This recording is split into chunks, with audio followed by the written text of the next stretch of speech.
Jameis Winston's 1-year contract with the Saints carries a base value of $1.1 million.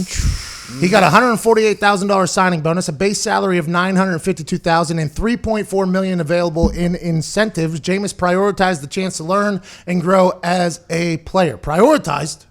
Or was this the only option? I think this is something that is very interesting.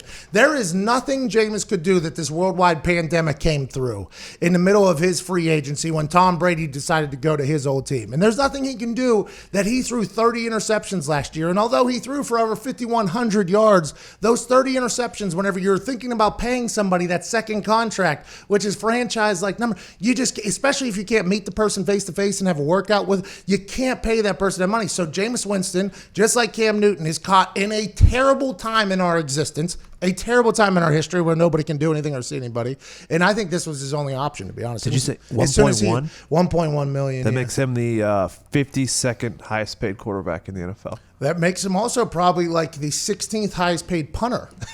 Is he the only quarterback to ever lead the league in passing and then the next season become... Definitely. 1,000,000% boxing trainer back there. I want to let you know that's a great question. To give you some perspective, Ryan Griffin and Blaine Gabbert, who are both on Tampa Bay's roster or whatever, both make above $1.1 million.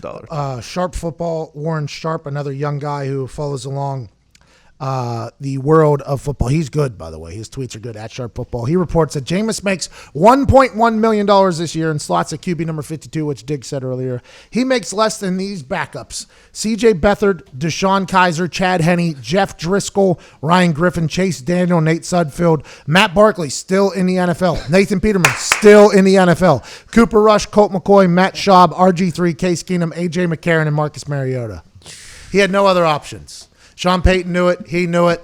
And by the way, I do believe it's the right move for him to absolutely, however I can get in the door, let me in the door, let me learn that. But with this pandemic breaking out and just throwing 30 interceptions, Sean Payton knew, like, hey, there's not a lot of people that are going to be coming to get you because they can't, literally can't do it for the future of the franchise. Jameis Winston wins. The Saints win. His contract, though, is awfully low. They could have given him another $1 million. Yeah, I mean... That's a savage deal for the Saints. Savage. Can you imagine expecting $35 million and then being like, you're going to get like 1.1? Hey, humility comes before It does. honor. You're right. There it is. Would you rather the Packers sign Jameis Winston or Jordan Love? All right, let's go. That's a great Jameis question. in a heartbeat. If they sign Jameis, I don't think Aaron's that pissed. Sign Jameis for For $1 $1 million. million? For $1 million, is that less than kidding what me? Jordan? That's less than what Jordan Love's yeah. making. Aaron Rodgers would have loved that.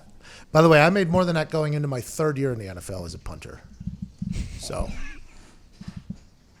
that's insane.